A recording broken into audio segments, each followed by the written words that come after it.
with P3 Martial Arts, and I got the fitness tip number one. And this one's a little bit obvious, but I still have to put it out there. So this one is about making the most of your training in the year 2019. So I plan to make videos on how to do push-ups correctly, squats, air squats, all sorts of things like that. But I can't dive deep into that unless I actually tell you guys how to set a plan, make a goal, and how to go from there. So I wrote 4 things here that I consider to be very important on how to make the most of your training in 2019. And I know a lot of you guys are going to see this, you're going to nod your head, you're going to say, yes, that's obvious, and then you're going to click away and not do any of it. So if it's obvious and you're already doing it, awesome. But if you're not, just take the time, this won't be too long a video, just take the time to listen to this and kind of follow along with each bullet point to make sure that you're doing everything you can so that you're not wasting your time at the gym. So the very first one that I wrote down here is setting a goal. And this is for anything in life. You really have to set a goal and you have to write that thing down. So if your goal is to lose weight, if your goal is to gain some weight or self-defense reasons you're doing jiu-jitsu or competition, whatever it is, write it down, and then very important, have a coach review it. So let me see it, or whichever coach you feel most comfortable with, let them see it so they can kind of tell you whether that's something that is feasible or isn't feasible. For example, somebody who wants to compete, and if they're like, yeah, I want to compete and I want to win, well, then you really should be training 4 or 5 times a week. And maybe you didn't know that, but by telling a coach, they're going to help you with that. Maybe your goal is to lose some weight. You really need to be coming to the gym 3 or 4 times a week, and you also need to be putting a huge emphasis on your nutrition because that's actually going to be the bulk of your weight loss. Or maybe your goal is to gain some weight. You probably should only be at the gym 2 times a week. You should maybe be doing some strength training on the side or whatever it is, but making a goal, setting a goal, and then keeping up with it. What I like to use, this is the Panda Planner that I'm going to be using for 2019. It's empty right now because it's not 2019 yet. But basically this lets me put in monthly goals. It lets me do some weekly goals in here as well. So I get to do some goals for the week, some projects that I need to do for the week. And I don't really use this section here coming up here, but they also have daily section where you can schedule out your entire day and the task.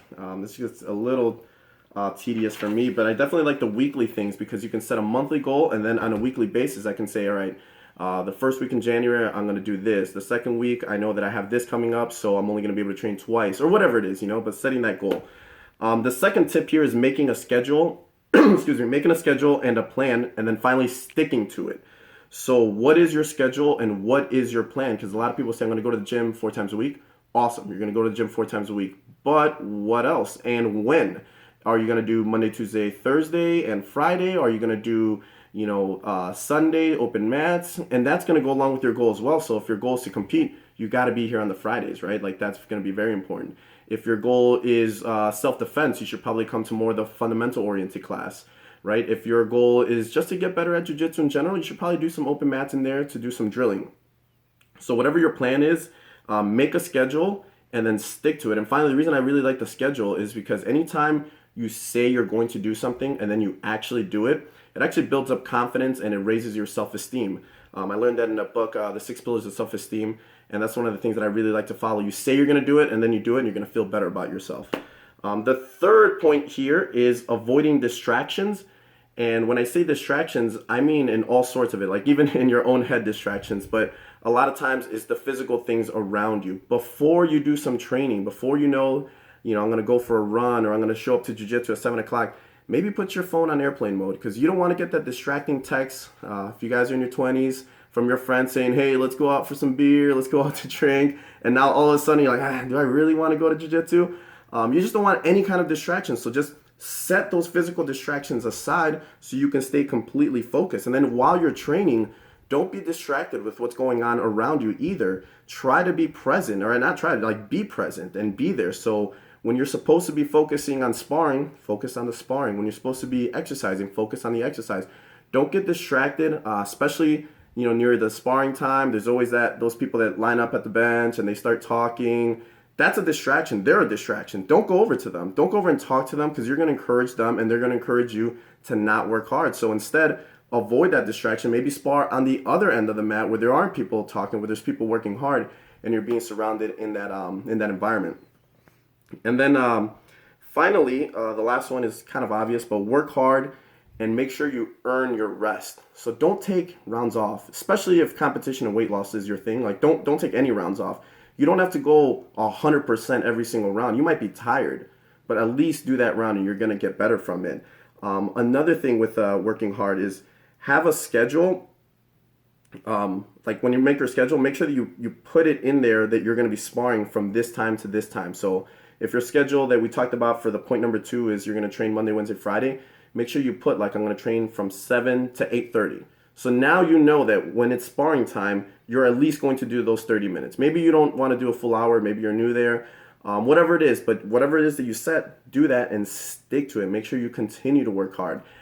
If you're injured, and we're doing, let's say, I know there's a lot of people who have like wrist injuries, and we're doing bear crawls.